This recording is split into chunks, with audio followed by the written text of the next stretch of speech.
evening and welcome here to Bellevue, the home of the Super League outfit Wakefield Trinity Wildcats. We're here this evening for the Wakefield Amateur Rugby League Buildbase Cup final between Crofton Cougars and Sharlston Rovers A.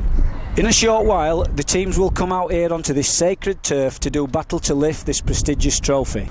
And it's graced the presence of many a local heroes such as Herbert Goodfellow, Neil and Don Fox, and David Topless. So just exactly what does it mean to these two teams to lift this trophy here this evening? OK, here with me is John Brewerton, the coach of Sharlston Rovers A. John, the team since their induction in 2002 have steadily improved. They took the CMS Yorkshire League Division 3 title last year. You're in with a chance of promotion in the Pennine League this year, and you've got through to tonight's final, so you must be extremely proud of your players. Yeah, they've really worked hard. When we first started, the idea was just to get a team on park. Kids that couldn't get in first team, wanted them to play rugby, all local lads.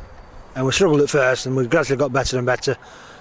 And they've really put the effort in this last 2 years. They've worked really hard, and they deserve everything they get. And tonight's testimony to their hard work, really. I mean, we've 18 or 20 players at every training session. And I've never known that from any club. You know, the kids, they just want to work, they want to learn, they want to play, and they're all enjoying it. And that's what it's all about at the end of the day. We know we're not a first team, we're a second team. We're there to help our first team. If they need players, they want them match fit and they want them ready to play, and that's what we're all about. But among themselves, they've worked hard for games like this. They deserve it. Captain Tony Palmer, vastly experienced, a real Sharlston lad through and through. What sort of influence does Tony have on the boys? He's one of those captains that leads from.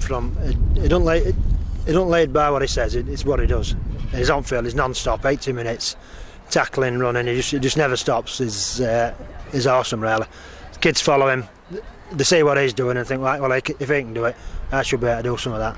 You've got a good blend of youth with experience in the side tonight, but the form man is young Ben Grundy, top try scorer, in good form with the boot, so you must be looking for a big game from him. Yeah, I mean, again, he's not just joined us at back end of last season, played a couple of games, and this season he's really come to the fore. Played most of the season with us, is just breaking into the first team now. I know people are looking at him. He's a quality player, he's one for the future, and he's the kind of player you build a club around. The success of the second string, if you like, is proving that the whole structure of the club is strong, and that there's a sound base of players pushing through for first team places. It's obviously a good time for the club as a whole, isn't it? I think it is. I mean, the first team has been very successful over the last 5 years. Obviously they've won the Yorkshire Cup last season. They just missed out on the league. They won a couple of other cups. They're looking like winning their league this year. We're following on from their success in their slipstream, as it were. You see what they've achieved, and we know we can do it. We help them out. We train together most of the time, and our lads don't look out of place.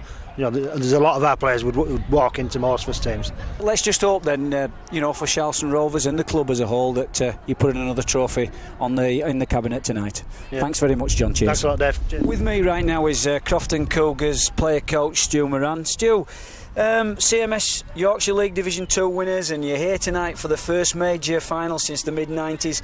What's the feeling within the team right now? The team's buzzing, like they're up for it. They're wanting to win this as well as the league light, so hopefully we can take it from there tonight and get another trophy in cabinet. What can I say? They're up for it, like I say, all buzzing, changing rooms buzzing. Told them to focus on game at the end of the day, and I hope they do well. Obviously 15 years with Westgate Red Out, a Yorkshire Cup winner in '92. You're very used to the big game atmosphere. And it's obvious to me that with the success you've had, the lads must be responding to some of the coaching techniques that you've put over to them. It's my first season coaching. I got invited down by the chairman. They've all responded to me very well. At first I didn't think they'd take to me, but they've come good and they're all up for it. Just looking at the side and obviously reading some of the notes in the programme, it's quite obvious to me that you've got quite a few potential match winners in there. Well, there's one for what stands out for me. Obviously used to playing full back. He's playing full back tonight. Is Jeff Hicks. Anywhere on the field, brilliant lad. Same with young Story at 7. Brilliant lad. Reminds me of Rob Burrows, who's very nippy. And there's a couple of centres here, young lads. It's just, they're all up for it. They love it. Let's hope we can get into the final. Get into winning it. Into winning it, yeah. I think the occasion getting to you, Stu, at the end. There seems to be at Crofton a lot of people working hard behind the scenes to make the club a success. And what would it mean to them, you know, for yourself and the team to lift this trophy this evening? Oh, I mean, well, to I mean, like I said, 90s, last time they lifted a trophy. There's like to chairman, brilliant lad, does a lot of work. Wayne Jones has done a lot of work, and committee Pete Story, his son's playing tonight. Obviously wanted to play tonight, but lack of training, he ain't got bits. But they're up for it. We've had 20 odd people training. We were training last night, just had a quick hour, and they were all committee watching there. And I'd like to thank them all for supporting me, and all being well, I'm here next year to take them even further to the next division. Well, like I said to the previous coach, you know, the best team on the night I'm sure will win, and I'm sure that Crofton will be looking forward to putting maybe a trophy in the cabinet this evening. Yes. OK, and all the best. Thank you very much. Just behind me we have the two teams warming up for this Buildbase Cup final. It's in its fourth year at the present format. It was the brainchild of late Jack Thompson, who did an absolutely tremendous amount of work for the amateur game of rugby league football. Ironically, here at Bellevue in 1929, New Sharlston Colliery were the first winners of this trophy. Will it be Sharlston this evening that take the spoils, or will Crofton show off the trophy to their loyal band of supporters? Whatever happens, ladies and gentlemen, I can assure you that it will be a classic encounter of amateur rugby league football.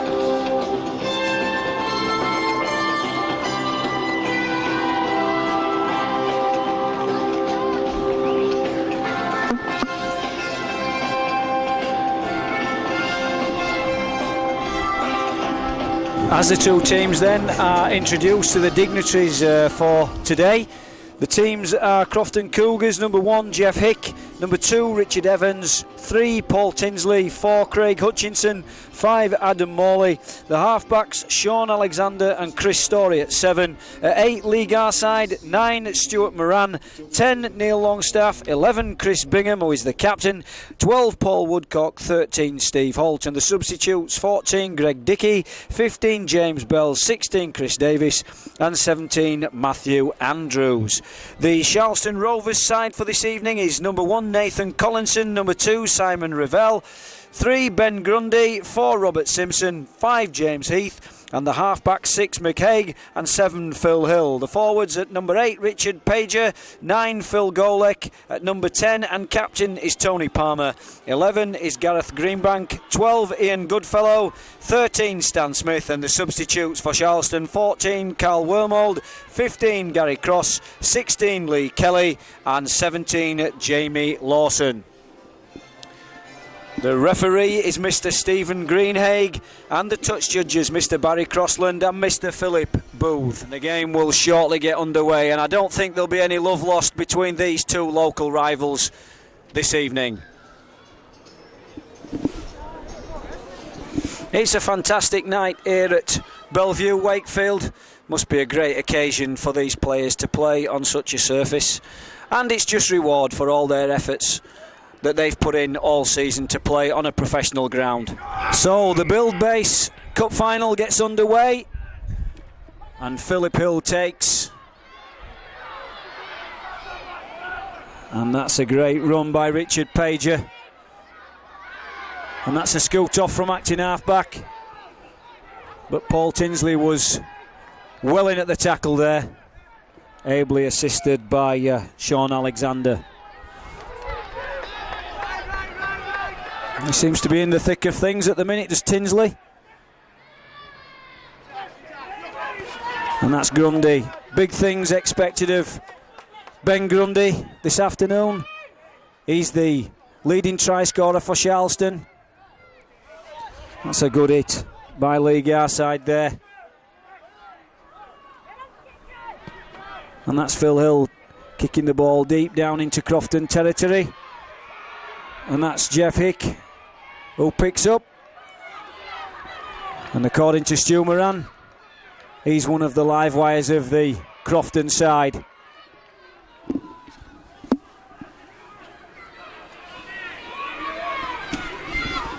Offloading the tackle there. And carried on by Stu Moran. And that's the first penalty of this evening's play for holding down.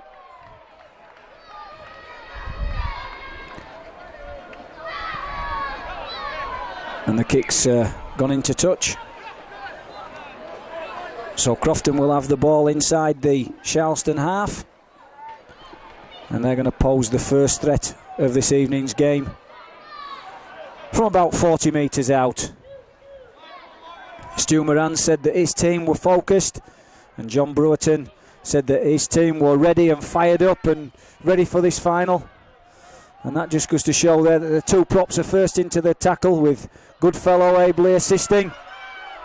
It's a big drive from Neil Longstaff, gets Crofton to within 20 metres. And that's Chris Story, a little show and go, but what an hit by Stan Smith. Very experienced player, Stan Smith. Didn't take the dummy, just took the man clean out of the game. That's a great tackle. And Crofton very close there. They're about 3 metres from the Sharlston line. Craig Hutchinson it was, and then this is the big number 5, but it's great scrambling defence from Sharlston. So that's Hick, little kick through, picked up. Yes, and I think the referee's perhaps right there. The Sharlston player was slightly in front, so he was offside. What will Crofton do here? Will they opt to keep the pressure on Sharlston, or will they have a stab at goal? It looks like they're going to keep the pressure on. And that's Adam Morley, just to the right-hand side of the post, about 2 metres out. The big fella, Garside, looking to come onto it. Used him as a foil and tried to blag his way over there, but Sharlston defence weren't having anything of it. A show and goal from Sean Alexander. It's good defence at the minute from Sharlston.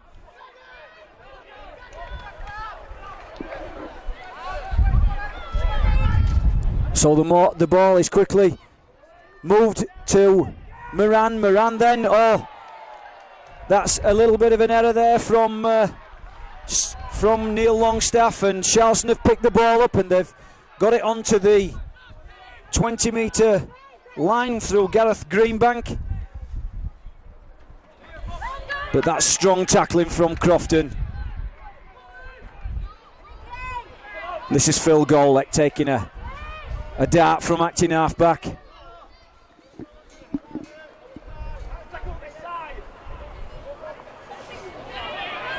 And Nathan Collinson just brings Sharlston up to 40 metres. And Tony Palmer, the captain, just offloads there to Phil Hill. Phil Hill gets the ball away in the tackle. And again, Sharlston not frightened to let the ball flow and offload in the tackle. And that was Robert Simpson. And Phil Hill there puts the ball high as Hick comes across and takes it quite well. But it looks as if Phil Hill was taken out there just as he made contact with the football. Yep, I think that's the decision that the referee's given. Phil Hill was taken out as he struck the ball. So Ben Grundy, top point scorer, I believe, for the second string here at Sharlston. Left-footed kicker. Looks nice and composed. Strikes it, and it goes straight through the middle of the sticks. And Sharlston take an early lead.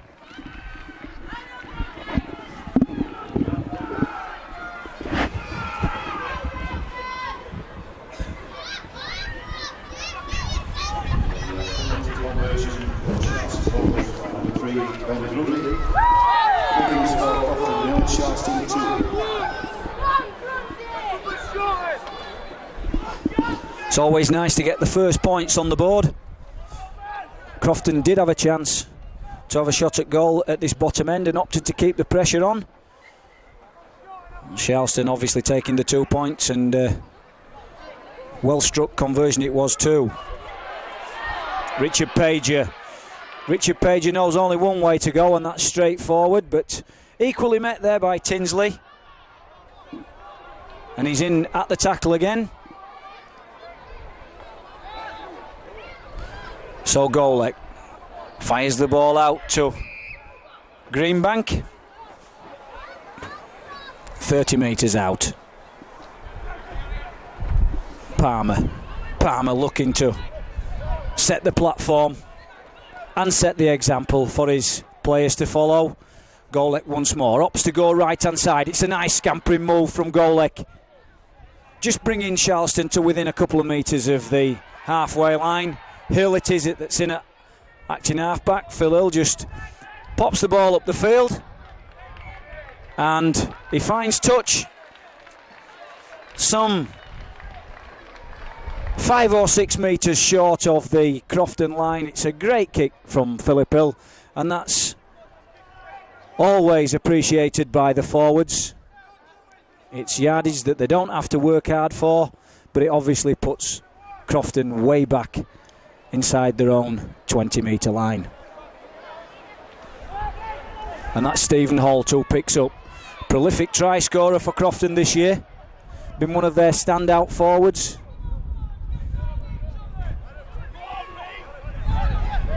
And that's another small dash from acting half-back, just trying to catch the markers asleep. But Sharlston seem keen and up for it. And Page is in with Golek. And this is Hick. Quite a dangerous free-running full-back. Story then. And that's good quick hands from Crofton as they try and break down Sharlston's right. And the referee has seen something in there. A penalty kick to Crofton. It's looking like offside to me. So Hick just puts the ball casually into touch. Just making sure.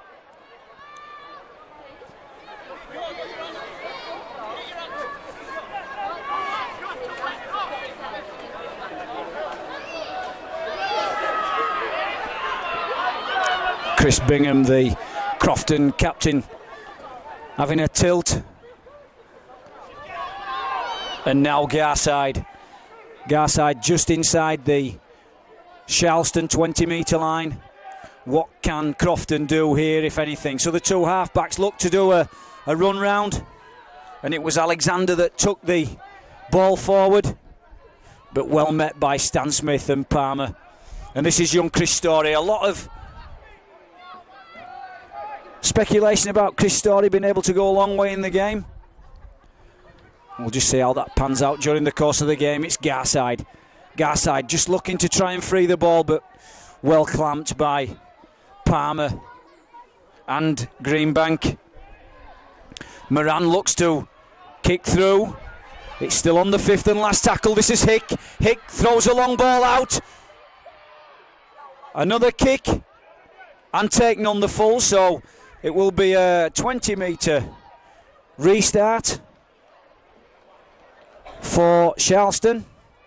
Looked, with all intents and purposes there, that the wingman was a little bit surprised to see the ball in his hands and just a little bit of a panic kick. And it's just not what Crofton wanted at that particular time. They needed to put pressure and perhaps try for a repeat set, but it just didn't work. The ball was caught by Goodfella over his own line and giving Sharlston a breather.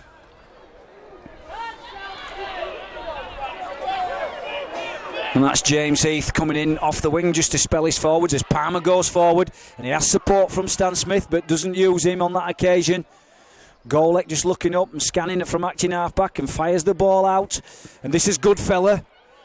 Goodfella just gets over halfway, but well tackled by Sean Alexander. He's been in things. And that's McCaig. McCaig having a nice run. Shipped it on to Heath. And that's Phil Hill. Just Phil Hill Putting it over to the Crofton wingman. They felt that possibly there was a small weakness over there, but the kick was just a little bit too long, and so Crofton will have the restart on the 20. Not a great deal between the sides at the moment. Both defences seem to be well on top, and that's Bingham again. Again, the captain from Crofton, just like Palmer, setting the example and setting the platform to work off. And this is Holt. There's always looks of danger when Steve Holt gets the ball. Good free running loose forward. As it said in the programme, in the twilight of his career. Sean Alexander offloads to Moran. Moran, this guy with bags of experience from Westgate Redout and a Yorkshire Cup winner in '92, and that's Hick that passes on to Neil Longstaff, and Longstaff a great run. And this is a better passage of play from Crofton as Story just dabs it over the top, and that's well picked up by Simon Revell.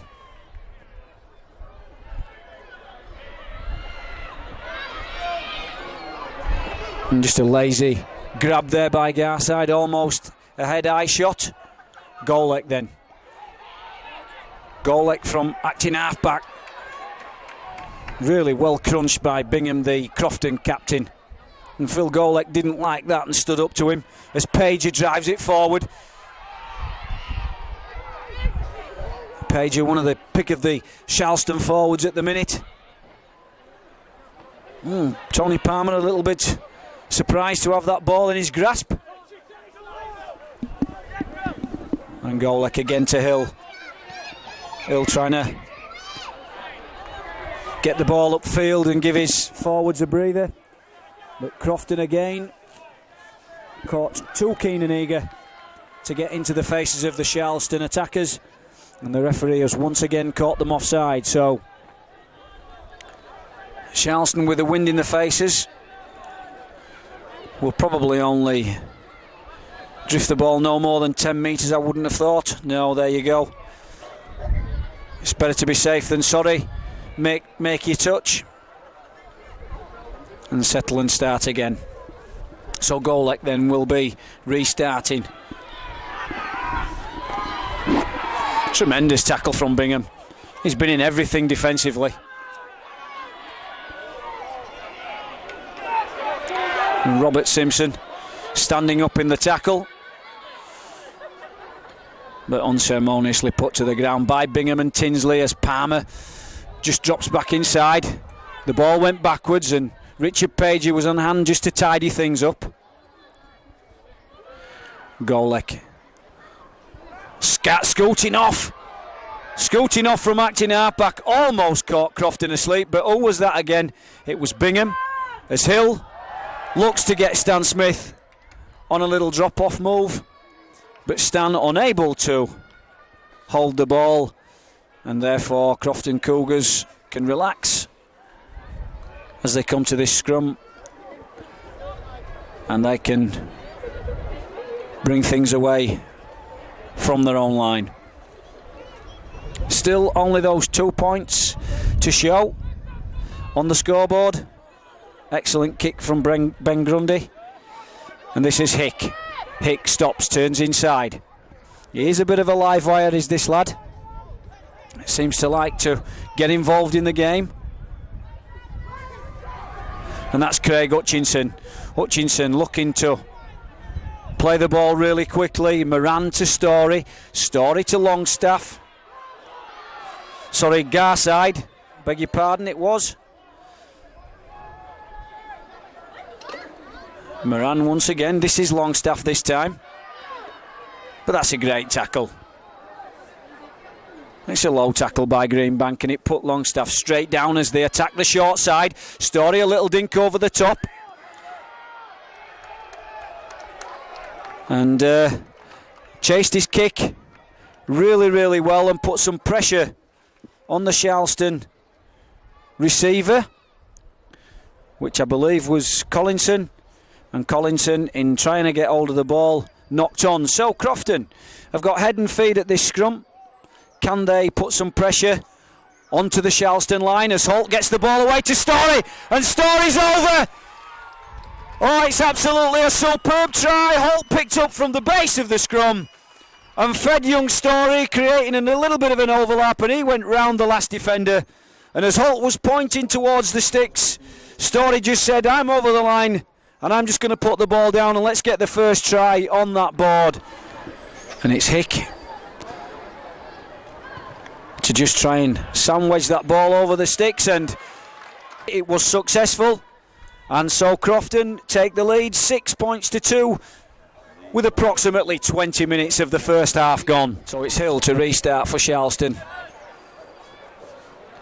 Oh, and that's a terrible mistake to make after Crofton had just scored a try to gain the lead, and it was Hick who's been involved in so much of the first half action. Got everything right, technique right, got right underneath the ball, but dropped it, and it happens so much when your team has just scored a try, you relax. So what can Sharlston do here as Hill puts the ball in? Stan Smith peels off. Stan Smith about 8 metres from the Crofton line. Are Crofton resilient in defence, or will Sharlston find a gap, a hole for someone to sneak through? Golek then just a couple of metres short as Goodfellow there just takes the ball from behind acting half-back. Hill looking to be the first receiver, looking to take on the defence and offloads, and Tony Palmer's there. And Golek, which way will Golek go? And he opts to go with Smith and drops Stan Smith off. The referee's taking a long time, but points to the ground, and Sharlston have replied in quick style, and that will rock Crofton. And as it so very much happens, you know, a team will score a try, relax, they come up with an error, and Sharlston have punished them straight away. It's just what the doctor ordered for the Reds. And Stan Smith, the very experienced player, a Yorkshire Cup winner himself, just gets over to the left-hand side of the post as we look at it.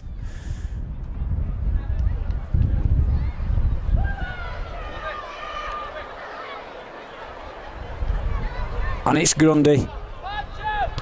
Grundy adds the extras. So Sharlston again in the lead, 8 points to 6. A great little move that.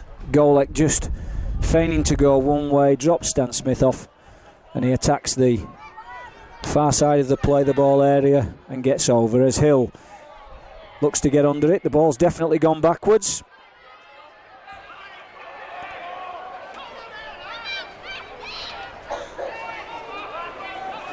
And Sharlston just move up to the 20-metre line.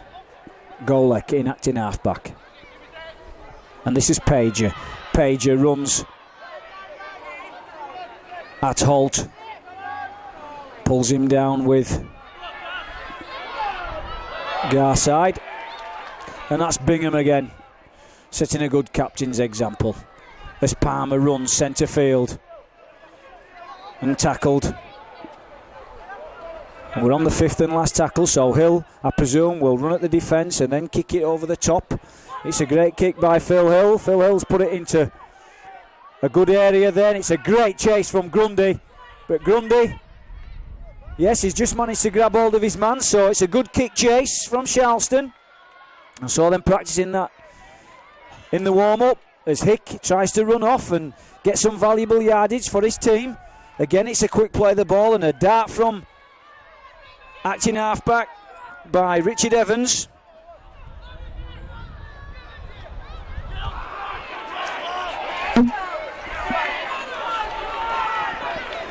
Sharlston got the bit between the teeth now, and there's 3 men in the tackle all the time.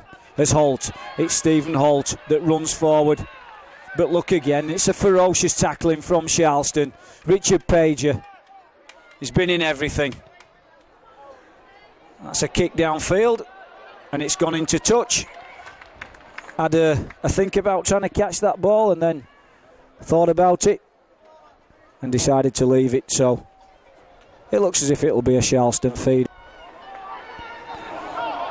Stan Smith did well to get away with that because the crowd was shouting knock on, and I felt that it was a little one as well.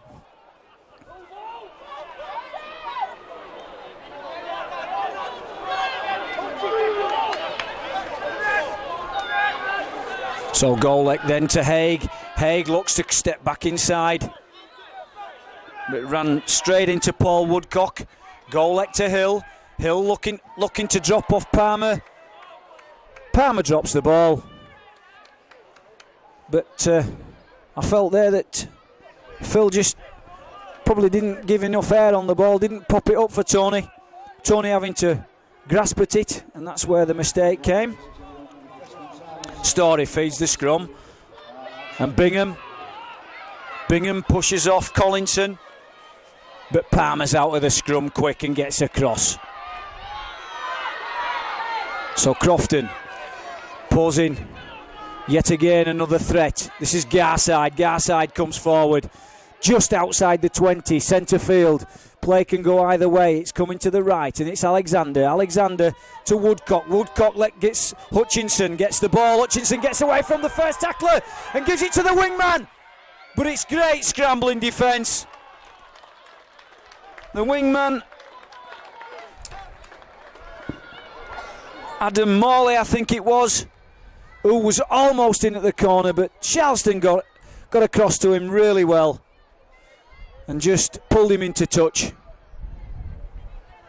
But it was Hutchinson who got clear from his man, almost got the winger in at the corner.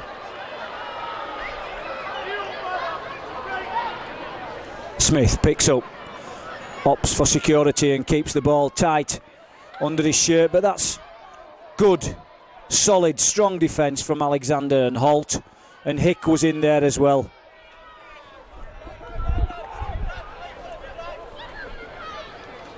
Golek looking for Goodfellow.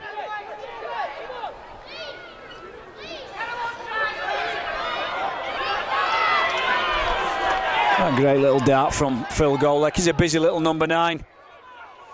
Looking for Phil Hill. Phil Hill did well to hold on to it. Grundy comes onto it short and almost makes the half break, but Woodcock was in there really strongly to tackle him. Phil Hill looking again to chip the ball over, and almost to the waiting arms of Tony Palmer.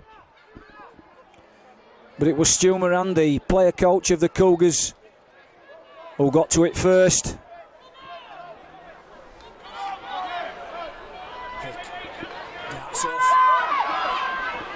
He's had a great game as this young fullback. He's in everything. So that's Story to Garside. Garside runs through and offloads. Story, can he get away from his man Golek? He can't. It's great defence. This is Bingham, the captain from Crofton, and Golek's in there once again with Richard Pager and the evergreen Tony Palmer. Story puts a high kick and straight out. Mr. Phil Booth, the touch judge on the far side. So it looks as if it was on the 5th and last, so it's a handover. And Golek will play the ball.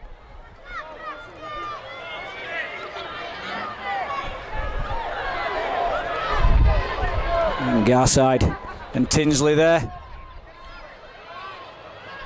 And Goodfellow scrambles away from acting halfback, comes centre field. Tinsley chasing across. Working really hard is the left centre.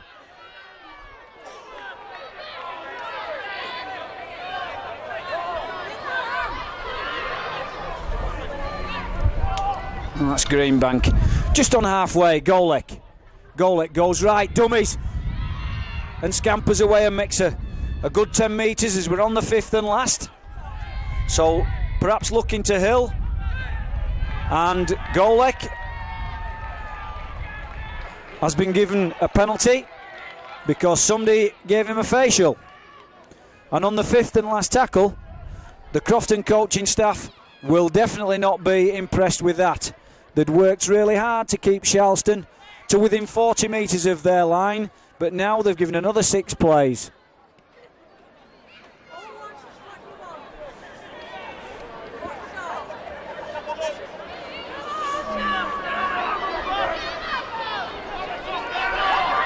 Page just as the foil. Golek looking to try and get some width into the Sharlston play. The ball went behind the players, and Goodfellow it was that rescued the situation. That's a big hit from Bingham. It would have been if he'd have kept hold, but Heath did extremely well to ride that. And Collinson breaks. Collinson, some really good sidestepping as it gets him into the 20-metre area. Golek then in at acting halfback. Hill looking to offload to Grundy. Grundy, can he go through?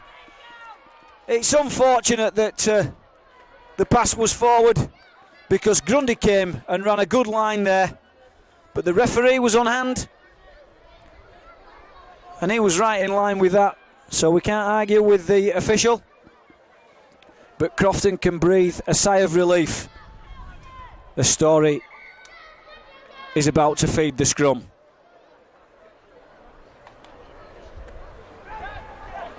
Holt it is that peels off from the scrum. As often is the case these days, the loose forward tends to pick the ball up from the base of the scrum, and this is Hick. Hick's dangerous every time he gets the ball. And Tinsley in at acting halfback. Tinsley picks his spot, drives straight, but it's Stan Smith and Richard Pager, and that's Lee Garside, who's just on halfway line. And Chris Story looking to find some space out on Sharlston's right. It's a long ball to Bingham. Bingham in that left centre area. But the defence is good, it's sound, it's solid. And at the minute there's no way through for Crofton. But that's a neat little kick from Story. Well picked up from Collinson. But it looks like the touch judge on the opposite side, Mr. Philip Booth, has spotted a knock on. I must admit, it looks suspiciously like one, but thought he'd got away with it. So Sharlston under a little bit of pressure at the moment.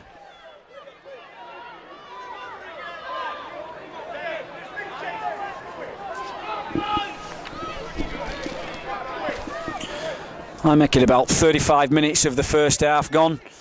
It's always a psychological advantage to any team who can score a try just before half time, and Crofton will be striving to do that, and Sharlston will be working the socks off to try and keep them out. It's Hick from the full back slot, just coming in on the right hand side of the field this time.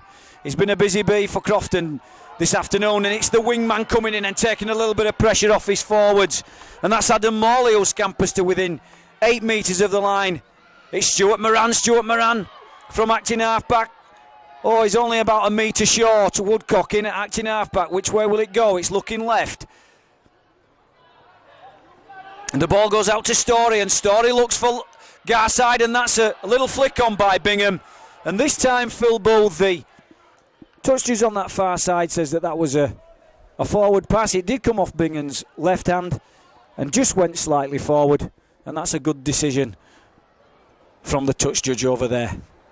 The match officials so far controlling the game extremely well, as Richard Pager leaves the field, and he deserves the round of applause that he gets from those supporters. He's had a brilliant first half, really worked hard, and I think Crofton are making a substitution as well. It looks like Longstaff leaving the field. This is Grundy. Grundy's got pace if he can get clear.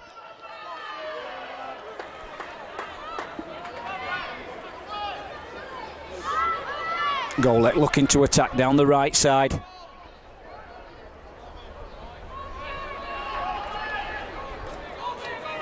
And then Phil Golek's not done a great deal wrong this evening, apart from the odd error, and that was one of them. The pass was far too hard for Palmer and not on target, and that looks suspiciously like a forward pass, but he's in there, Palmer. He's not let that get to him. He's got straight back into it as Storey attacks, and Garside comes on the little drop off, and he gets rid of the ball in the tackle, and it goes backwards, and it's play on, and it's Moran, looking for his support, but it's not there, and it's Woodcock in at acting half-back. And this is Hick. What can Hick do as he takes the game forward? Bit of a live wire is this full-back, isn't he? And it's Woodcock who scrambles off from acting half-back, but great tackle there from Stan Smith. And it's Storey. What can Storey do? He lets the ball go out to Garside. Garside's got good hands. Holt just passes the ball out. And it's just numbers on the left-hand side of Crofton's attack, the right-hand side of Sharlston defence, which was good, quick hands. It moved from the centre of the field out to Storey, Storey to Holt, Storey to Garside, I believe, and then Garside onto the centre in that corner. And I believe it was Tinsley that was in for Crofton's second try of the evening.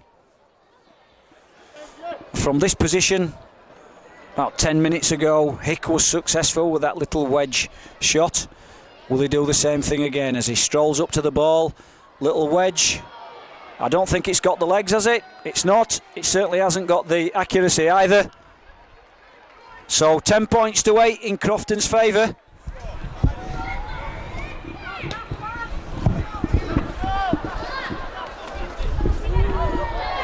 Almost another mistake. But it's this time that young Chris Storey picks the ball up. Adam Morley comes in off the wing. Comes to centre field. Moran acting half-back. Holt it is that comes onto the ball. But he's met by a posse of Sharlston tacklers, including the captain Palmer and Greenbank. And this is Garside. Garside going forward.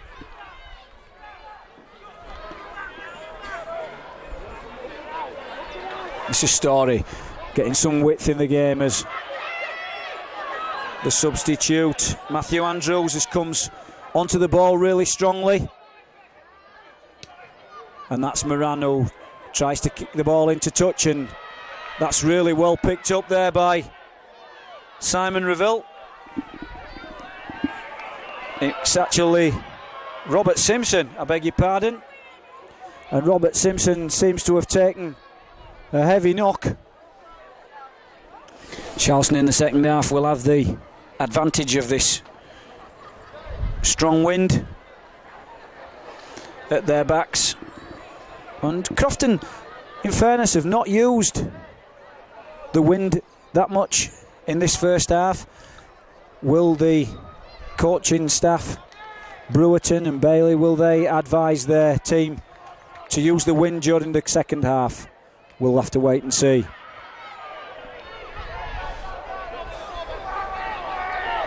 Palmer takes the ball towards the Crofton, and the referee has said that Tony Palmer has knocked on, much to the dismay and disappointment of Tony himself. Can't actually believe it, but I think it was the touch judge Phil Bull that gave that decision. So Crofton again, chance with Holt to come away and maybe strike again before half time.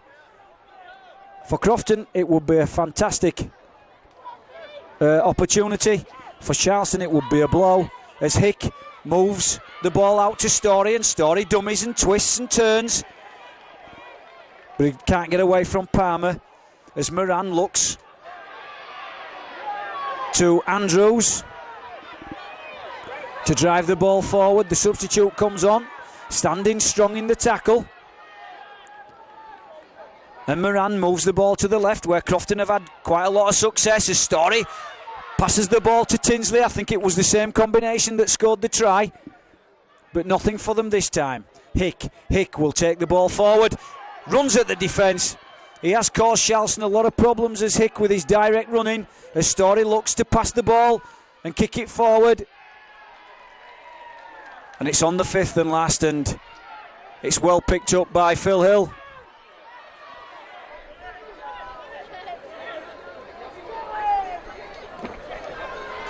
And I think that's Ben Grundy. Ben Grundy coming in from the centre spot to try and relieve his forwards, and gets a penalty for his efforts.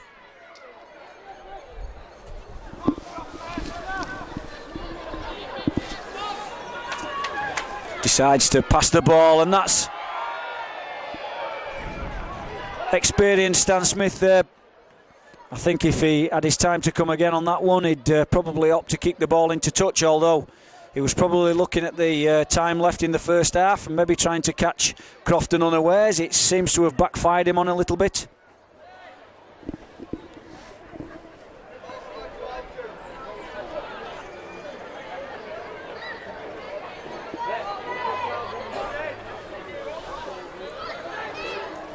Holt again picks up from the base of the scrum, and that's the end of the first half.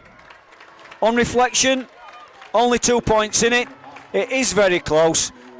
As I said to you before, neither side have given any quarter or asked any quarter, but Crofton, with that try just before half time, they are now in the ascendancy. I think the latter half of the first half, the game did swing in Crofton's direction, and in particular the attacks down Sharlston's right, and that's where most of the damage has been caused this evening. So I think John Brewerton, when he goes in for the half-time cup of tea, will be saying to the right-hand side of defence that we need to tidy and tighten that up.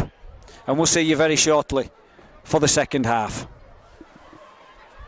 So the win behind Sharlston's back in this second half. It'll be Phil Hill to restart the game. Sharlston, remember, 10-8 down in this Buildbase Cup final here at Bellevue. And there's an indication there of just how strong the wind is as the Crofton player, Hick, goes back to collect. He's been outstanding. He's got to be a contender for the man of the match. And this is Garside. Garside takes the ball forward, but strongly met by a posse of Sharlston tacklers. Goodfellow, Grundy, and Heath, who was just a bit too keen and eager to get across to try and catch Holt. And you can't drop off tackles like that.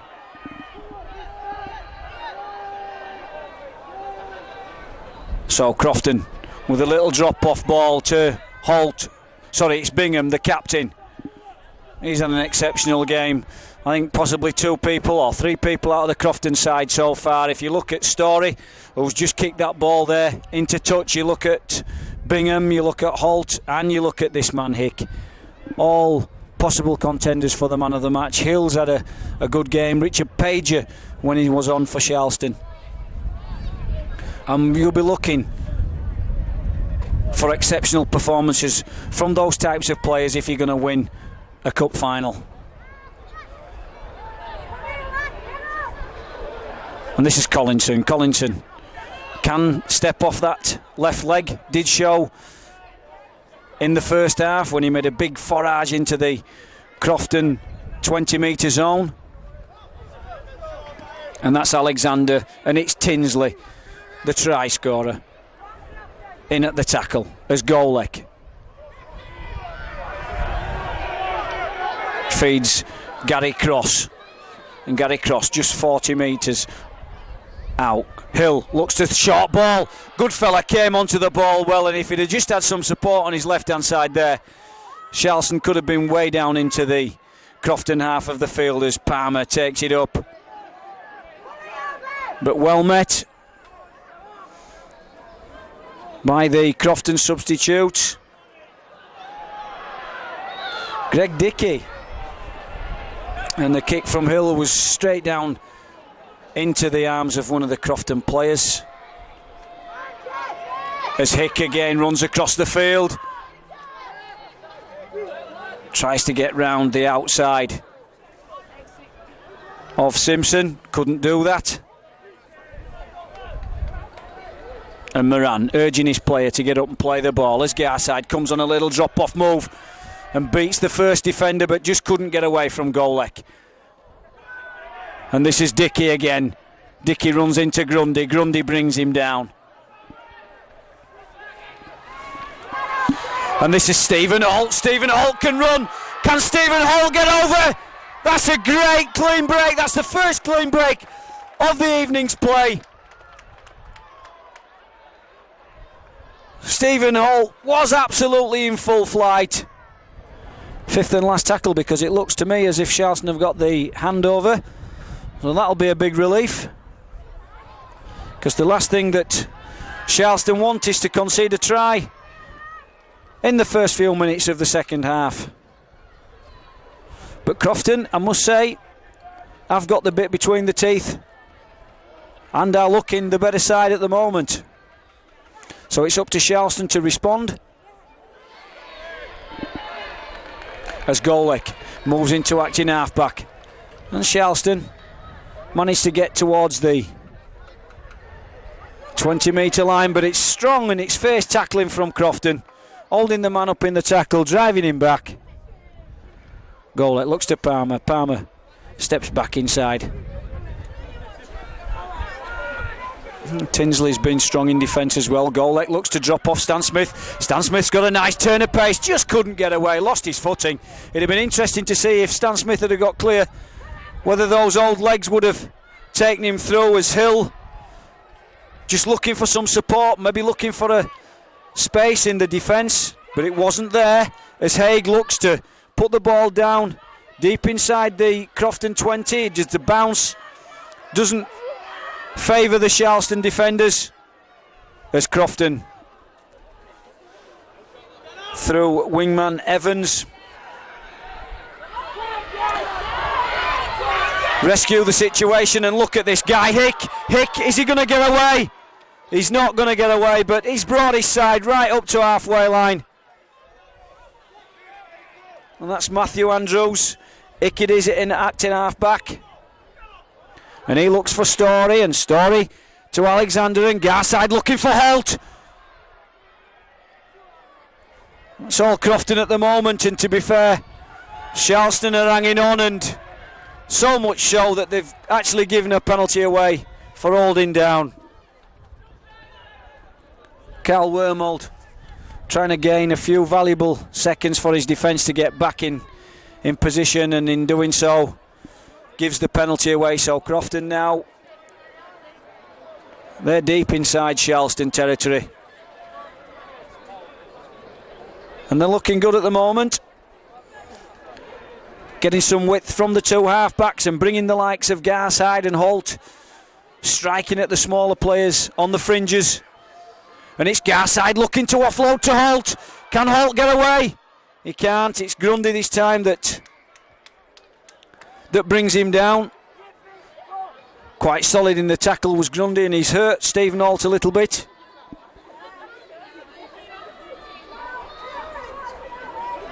But he's all right. He's up and running.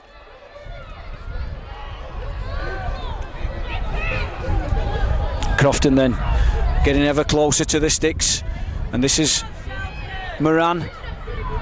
Moran just not able to find a hole. As Sharlston look to go down with Garside. Garside comes back. Thought about the drop goal for a second.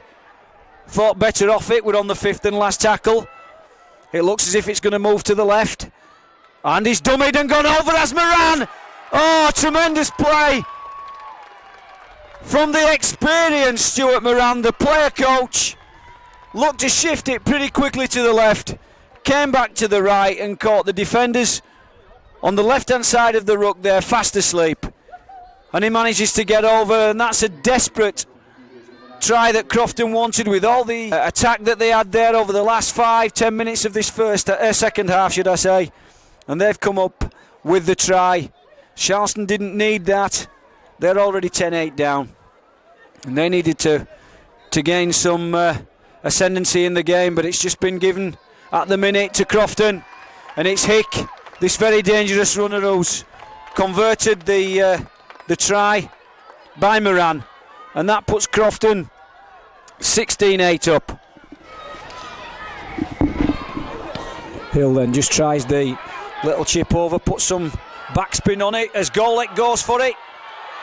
Oh, crikey. Really followed through there, did Phil Golek. Lee Garside tried to drop on the ball. Great chase from the hooker. But Crofton seem to be getting a firm grip on this game now. And that's Bingham, the captain, coming away from acting half-back. Golek and Goodfellow in at the tackle. Tinsley running away. Can't get away from Golek, although he's got rid of the ball in the tackle, and it's Moran. Moran, the little chip over the top. Who's got the pace? That's great work from the wingman Heath, but it was Moran, the player coach, who was hot on his heels, trying to force the error. Sharlston certainly under the cosh at the moment.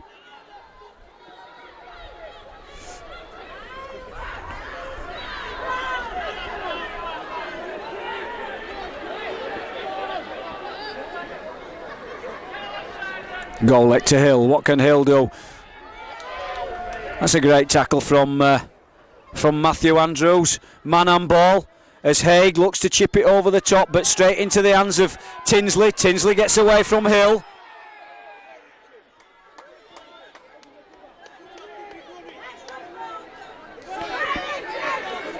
And the wingman Evans then just trying to catch the markers napping. Tinsley brings the ball in field. Just setting up a good platform. It's going to go wide now from Story to Alexander, and that's where Crofton are going to strike out wide. That's what it looks like to me. The ball is going towards the right-hand side of Crofton's attack. And this is Hick. Hick runs off again, almost through the defence. He's been a thorn in Sharlston's side this evening as this young man. Story then looking to drop the goal, and I think it's just gone wide, just to the left-hand side of the sticks. So young Chris Story saw an opportunity there to just stick another 1 point on, and just failed as it brushed the left-hand upright.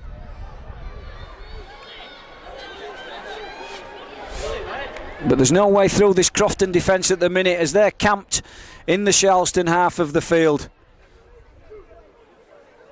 Sharlston desperately looking for some inspiration. And can they get it from Cross? As he's brought down just on the 40. Golek looking to feed Smith. Smith looking to just get over halfway line. Golek again. Quick play the ball. Looking to try and find a way through. Garside a little bit reckless in the tackle there, as Golek brings his side down to about 30 metres out. It's Hill. What can Hill do? Little kick forward, but straight into the hands of young Chris Story. He's got some pace as the young lad. Just lucky to get away with fumbling the ball, but according to referee Mr. Greenegg, it went in the backwards direction. Therefore wasn't a knock on. He allowed play to carry on.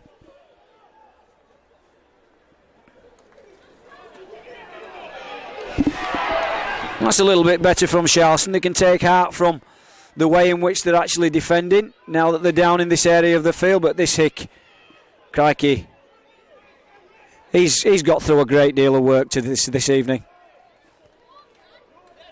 So Story to Garside, looking to maybe ship it inside, and he has. He's got it inside.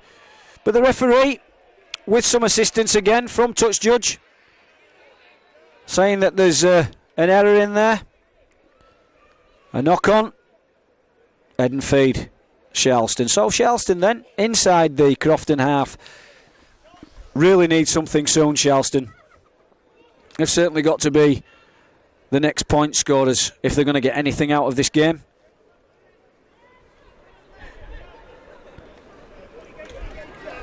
It's a strong run, but an equally strong tackle from Hick. Went in with some fierceness into the tackle.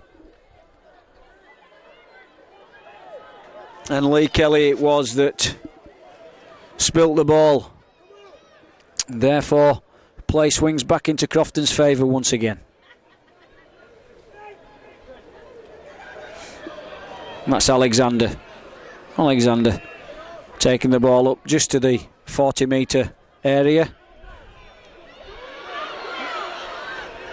That's a great run.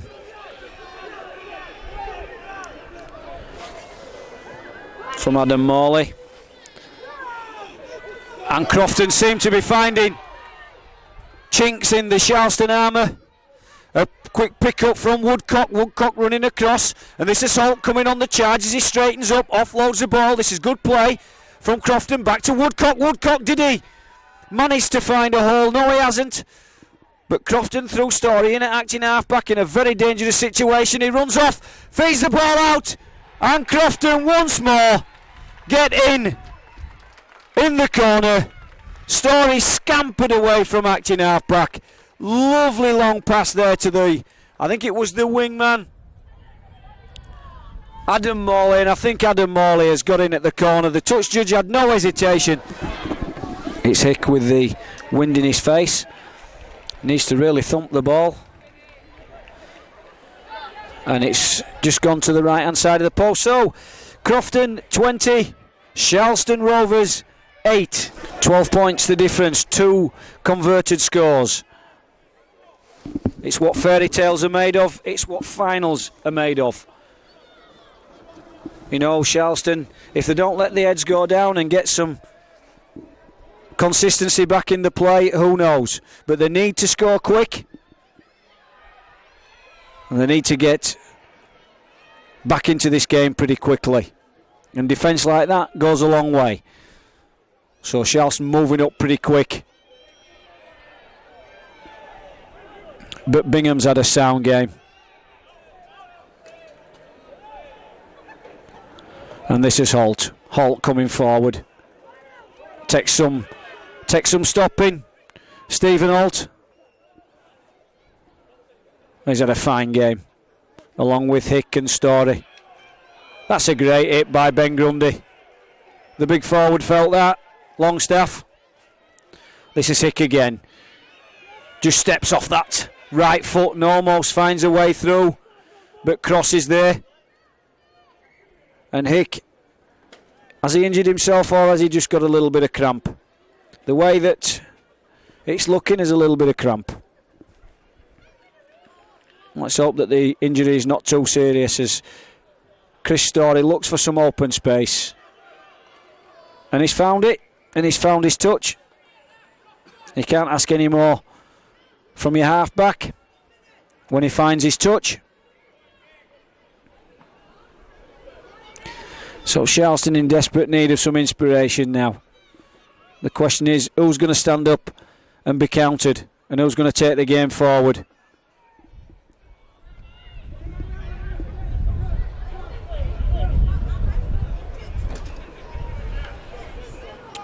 Tinsley strong, but just pushed off in that instance as Golek gets the ball, and then there's some ill discipline there at the play the ball area, and that's given Crofton the chance to have another strike at the Sharlston line, and that's something that Sharlston can well do without at this stage. Bingham. Inspirational captain's knock today from that lad. You can see how really fired up they are as Davis comes forward and takes the ball up to just outside the Sharlston 20. Crofton again attacking on the right hand side as Garside goes forward. He had a runner on his outside, didn't use him. Longstaff sees the whitewash and goes tearing towards it, but the Sharlston defence is strong. Story then plays to Alexander. Alexander looks towards Hick. Hick then to Woodcock. Woodcock looks for Tinsley. Tinsley, he steps back inside, gets it back to Woodcock, and the referee spots a forward pass. It did look suspiciously like a forward pass to me. But not frightened Crofton to throw the ball about. They're attacking down the Sharlston right again there. They did have a great deal of success, if we remember, in the first half. Scoring a couple of tries down that side.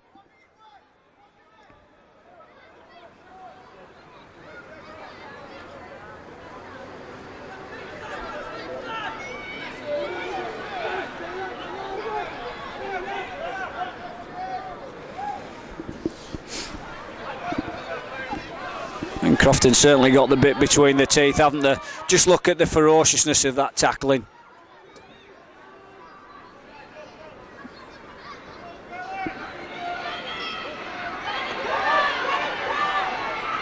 That's a great strong run.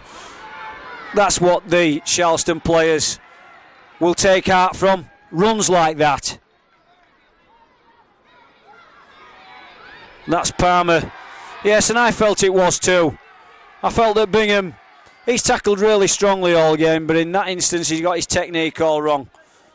And I think he took Tony Palmer, the Sharlston captain, a little bit high. And the referee was right to penalise him. As Hill puts the ball down towards the Crofton 30 area.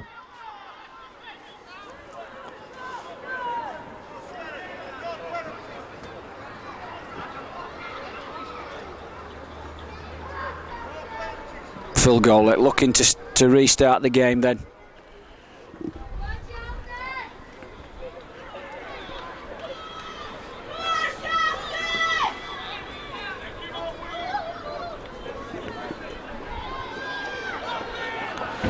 So Sharlston then, can they get something from this forage into the Crofton zone, into the red zone? They're about 15 metres from the Crofton line, through Golek. Palmer looks to run off and look for his support, but it's not there. Golek has been one of the highlights of the Sharlston side this evening as he goes back towards the left-hand side. Stan Smith drops off. The crowd urging the team on. Can they get over? The answer's no at the moment. The Crofton defence is strong. Golek, who's he looking forward to? He's looking for Stan Smith. Stan Smith gets the ball away in the tackle. And that's the fifth and last tackle. OK, you know, Sharlston really worked hard and kept possession. And so Crofton have got to come away from their own line. And it all depends now whether Sharlston can really up the tempo in the defensive duties and keep Crofton down inside their own 20. And that's what they've got to do, so that when the kick comes, they're going to receive it roughly about 40 metres away from their own line. But they can't afford to let people run from acting half-back like that. I just feel at the minute that Sharlston are struggling, not getting out of the blocks quick enough. As Holt then attacks them. Oh, that's a great tackle. We've got an injury there, I feel, to one of the Sharlston players. And this is Hick. He'll test the defence. That's Davis who takes the ball on the run. It looks as if he's knocked on, and he has.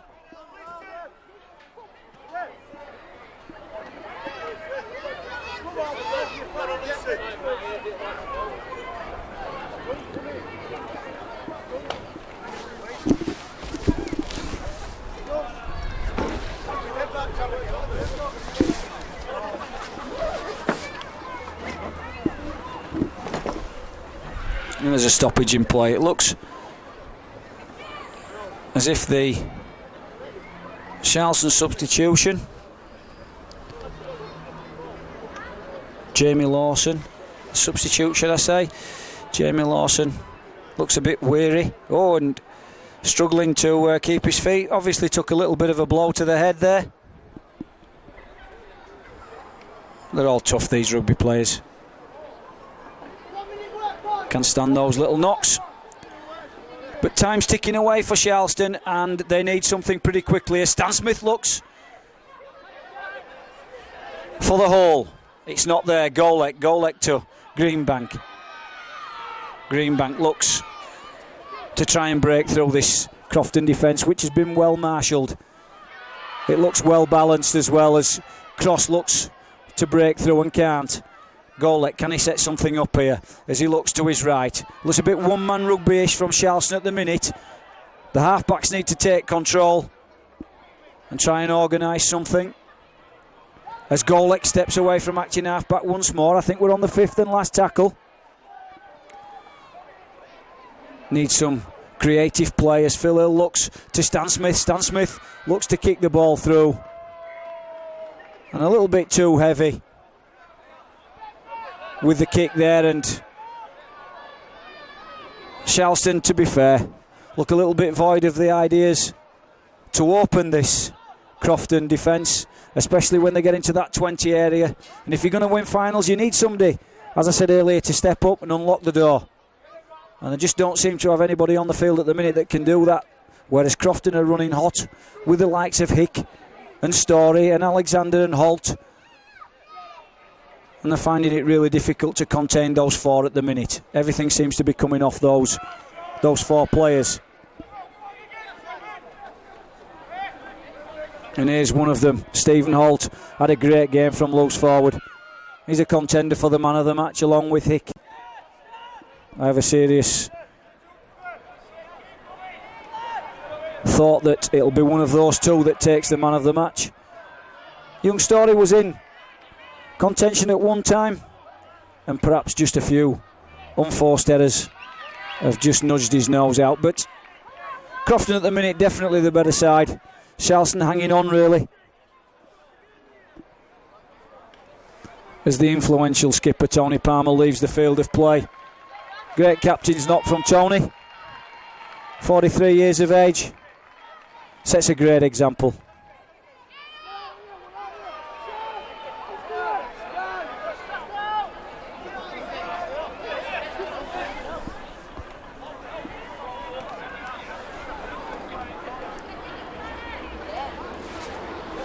Back on the field is Richard Pager.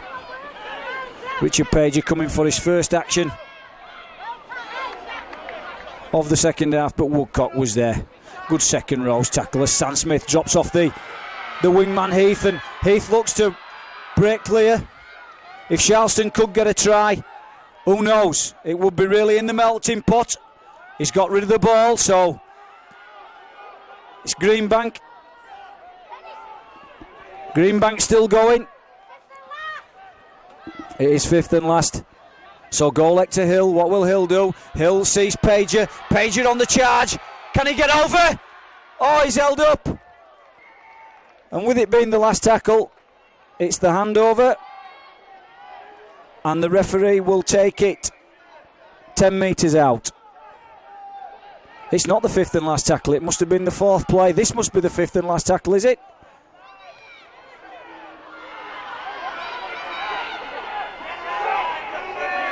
Yeah, I must have lost the marbles out of my pocket. As Golek tries to find Cross on the little charge. Golek looking to go to Hill. Hill looking to kick it through. It's a chase. And the Crofton man's just there first. So it'll be a drop out from underneath the sticks. And can Sharlston get over quickly? It's not gone very far. They need to catch this clean. Stan Smith underneath it. Stan will take the ball back. He's got some pace as Stan, and he almost breaks through. So Sharlston have got 5 tackles from here in which to build a platform and maybe get over the try line as Golek goes forward. Tinsley is in at the tackle. So that's 3 gone. And within about 6 metres of the Crofton line. How desperate are Sharlston to score here? And that's Hill. Hill looks to step and tries to get away, but he can't. All Crofton defenders around him. Haig's in at acting half-back. What can Haig do? He goes to the short side. Oh my goodness. So often is the case that there's quite a lot of space on the left-hand side there. And people will continue to go down the short side where there's a lot of numbers. So Sharlston lucky to get away with the... Well, I thought it was a knock-on. To be fair, the referee has given Sharlston another chance, saying that there was some interference at the play of the ball. So Golek will pass the ball surely to Hill, and they'll perhaps try and move it wide, will they? They've not done that. Phil Golek's opted to keep hold of it. A wasted tackle for me. So it's Hill in at acting half back to Pager. Pager, what can Pager do? He's tackled 6 metres from the line. Golek in. Looks to Haig. Haig, little step, short step. Almost got over the line. So looking to play it wide as Hill plays the ball long. Can he get over the try line? Oh, it's great scrambling defence from Crofton. I thought that it was nailed on a try scorer there. And still looking to keep it around that ruck area when people are screaming for the ball to go wide. Another penalty for Sharlston for interference at the play of the ball. Great pressure from Sharlston, but they need to turn the pressure into points. They've got Crofton with 2 men covering the whole of this 50 metres outside the right hand post as I look now. It's probably just out of your camera shot. Are Sharlston going to attack that area through Phil Hill to Haig. Haig just steps, gets the ball away. It's Heath. What can Heath do? Running back to where the ball originally came from. Run 50 metres laterally, but not forward, but gets the ball away. In fairness to him, Sharlston looking to try and score under the sticks. It would be great for the game if they could do that. Phil Golek looking to Hill. What can Hill do here? He's got to go long. Short ball to Haig. Great try. Now then, we've got a game, especially if Sharlston can convert. Very brave there. Haig coming on to Hill's short pass, getting over about 10 to 15 metres just outside the right-hand sticks, but immense pressure. Crofton just couldn't stand it any longer as Hill looks to tag on the extra 2.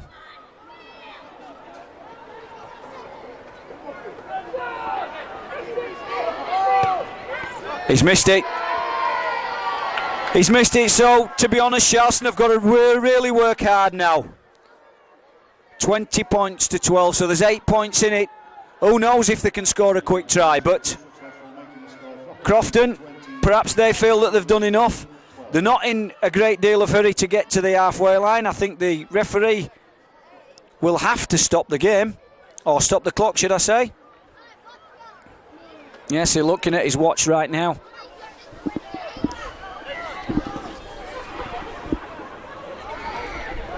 The question is, as we enter the last 10 minutes, have Crofton done enough? Or is that try the inspiration that Sharlston needed to search forward and try and gain another try from the likes of Haig? And that's a great run from Pager. Impressed me in the first half, did Richard Pager. And that's another good spurt from acting half-back. But he's lost the ball. Has he lost the ball? Knock on. So, presuming that the Crofton man put his hand in the way, which he did, Sharlston will get head and feed. I know, certainly, as the game approaches the last 10 minutes and you're perhaps just above a try score away from gaining the lead, then you've got to sort of throw caution to the wind a little bit, try your luck and see what you can come up with.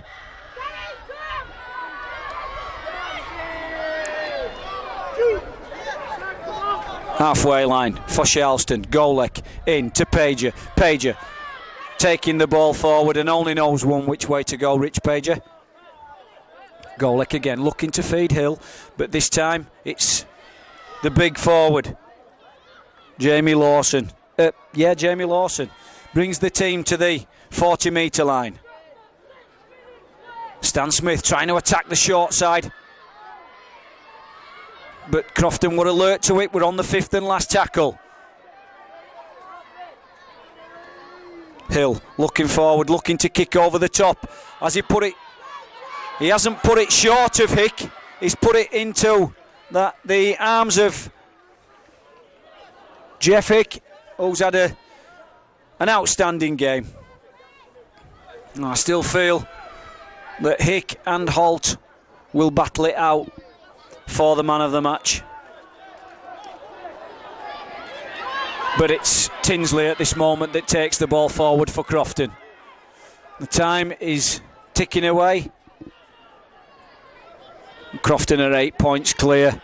That's a great run from Longstaff Longstaff taking his team into the Sharlston half. And this is Holt. Holt charges through, gets the ball away. Oh, that's up superb rugby to Woodcock. Woodcock checks, comes back the other way, but runs into a Sharlston defender who was coming back. If the ball had come to the left-hand side of the field as we look at it, who knows? Story looks for a drop goal. Is it successful this time? The referee says yes.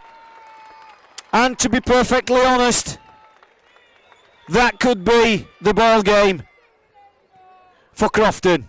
Story took stock of the situation, found himself in acres of space, stood back, superb right-legged kick, should I say, over the sticks for a field goal.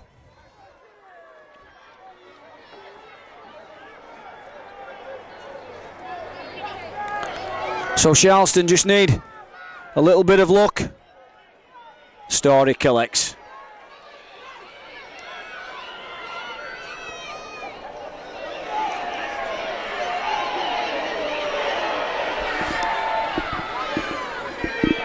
Adam Morley then. Adam Morley tries to get down the short side, but the defence is on top of him.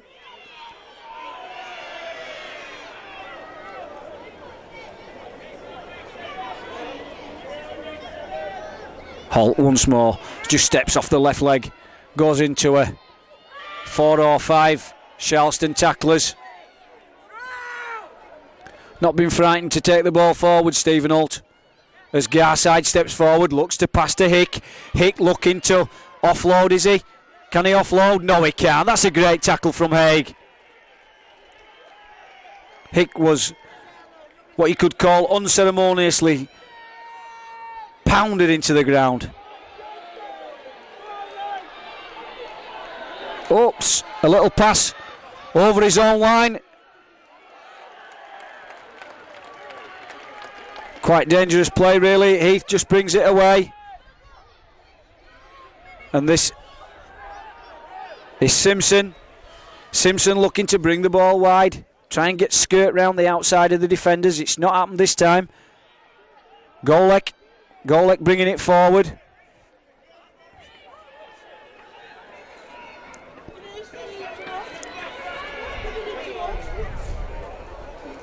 Stan Smith feeds Hill. Hill looks to see if there's an opening and there isn't.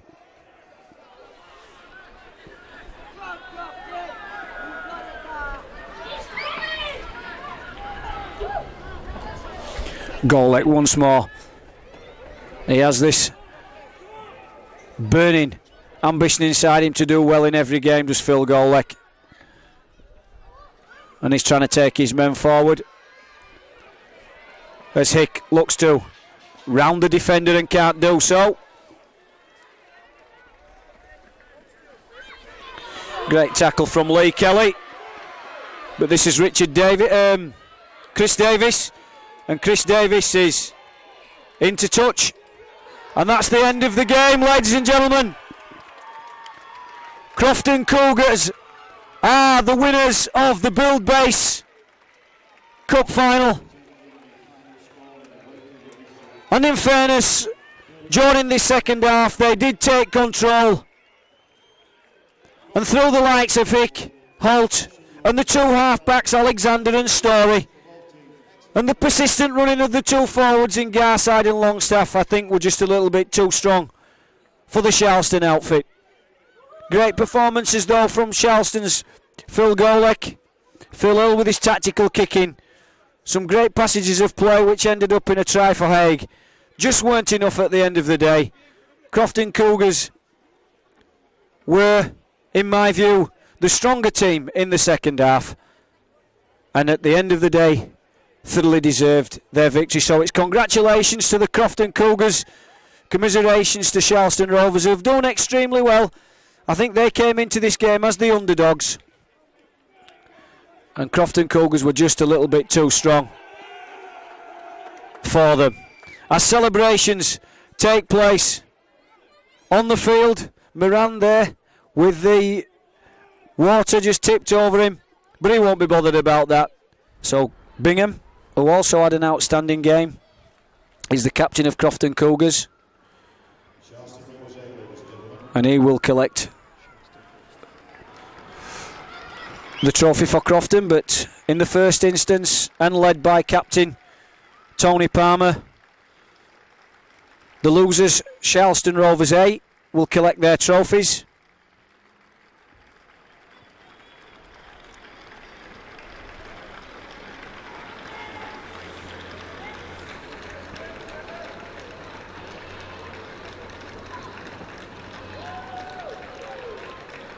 And I must say, thoroughly deserved the round of applause from the spectators this evening, and to be fair, it has been a really good turnout by the Crofton and Sharlston supporters supporting their teams.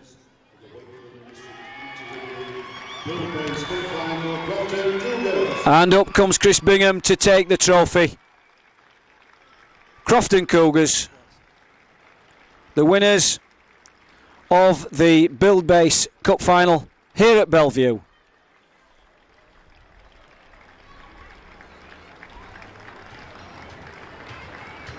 It's been a very, very entertaining evening of rugby league football. And nobody can argue the fact that both teams contributed to a fantastic game. But congratulations to Crofton Cougars on their victory this evening. And up goes the trophy to a big cheer from the crowd. And that will go in the cabinet, as Stu Moran said. And it's a big thank you to all the hard work and the effort that the backroom staff at Crofton Cougars have been putting in. And I'm sure the celebrations will go on long into this evening. Stuart, you've obviously won the final. What a moment it must be for you. Oh, brilliant move. I can't describe it. Just buzzing all the time, like I said before. Buzzing, players were buzzing, they were up for it. Big hard game. All credit to Tony's side, but very big hard game. Right, delighted, and another drunken piss up for us then at the end of the day. That's 2 cups in final. Yeah, well, I mean, you did mention that this young full-back Hick was a bit of an handful for people. I thought he was outstanding. I think he's a contender of the man of the match. Would you go along with that? Yes, him and that veteran player at number 13, Steve Holt, brilliant player. But 1 to 17, they've all joined in. We've all had a good game. But if it were down to me, it'd be 13 who got man of the match with Jeff a close run. Last 4 games we've played in league, Jeff Hick's got man of the match the last 4 weeks. Probably deserves it today, but Steve Holt to me is my man of the match. But end of the day, it's not down to me who picks it. Well, just before the final whistle, I pinpointed out that Jeff Hick, possibly Steve Holt, certainly well supported by the 2 halfbacks. I thought your halfbacks controlled the game. You had a lot of width, and you caught Sharlston out wide on a couple of occasions. Have you worked on that? I've worked all season. That's why we've only lost 2 games in the league up to now, and that's what we've done. If we can't beat him at that middle, we go out wide. We've got fast backs out wide, and everybody joins in together. So end of the day, I'm happy for myself, for club and all players and all spectators. They've all joined in with us. They followed us, had a good follow. Even crowd today, but end of the day, enjoyed it. And I'll rest it season, hopefully get it top 4, another final. That'll be even harder whoever play. Well, Chris, congratulations. A great victory for Crofton. I think it were a great captain's knock. Just before the end of the game, I did say that there were quite a few contenders for the man of the match. One was Steve Holt, who had an outstanding game. The other one was Jeff Hick, running tremendously from fullback. But today, Chris, and you've thoroughly deserved it, was certainly a lot of defence work that you've done. You've been today's man of the match. But how do you feel about the whole performance of the team and the win in this cup final today? It's great. It's good to see Crofton winning again. It's good to see us all sticking together, and we put a good performance. The defence were awesome today. We stuck together and we stuck to the game plan, played safe. And do you feel that Stu's brought some, because obviously he's had a lot of time in the game from Westgate, he's a very experienced player and coach, and the lads have obviously responded to what he's been teaching them this year? Yeah, he's brought a really good atmosphere with him. He's brought it all together. Everybody's got up for it since Stu's come. Everybody's attitude's changed, and they've knuckled down. They've got down training. He's just brought a lot of enthusiasm to the team, and just brought us all together, out at the team, and together. It's been been good having him with us. Yeah. And if you felt that you were inspired by anybody today, did anybody really do it for you today? In your side, like Jeffick was running from acting half, well, not from acting half back, but just in general play, was a general thorn in anybody's side. Did you feel that you were well supported by anybody? Yeah, Paul Tinsley on centre. Yeah, he always tackles, runs. He's always by my side. He's always, if I miss out, he's always there to cover it up. And I think he played outstanding today, Paul Tinsley. Yeah, I think you had plenty of success down your left-hand side, their right-hand side. And that was where the gaps were. And you did both work together well. I thought Holty had a great game at loose forward. Yeah, Holty, Jeff. I mean, the usual. Everybody played outstanding, but yeah, Holty, Jeff, Paul Tinsley did stand out, and everybody buckled down and played well. And I asked Stuart before the game in the pre-match interview. There's a lot of hard work gone on behind the scenes at Crofton. The committee staff and everybody have really worked hard to get this team up and running. So what do you think it might mean for them this evening? Oh, it's just a big plus for us to get back on top, winning. And we won league last week, and we've won this cup, and it's great to see the committee on high. It's great to see us winning for them, because they deserve it. Because all effort they put in, charity work and all that, raising money for us. It's just great to win it for them. Well, that's absolutely superb. It's great from the playing staff to have the respect for the committee, and the committee to have the respect from the players. But the main thing tonight is congratulations on the win, and certainly congratulations on the man of the match performance. Cheers. Cheers.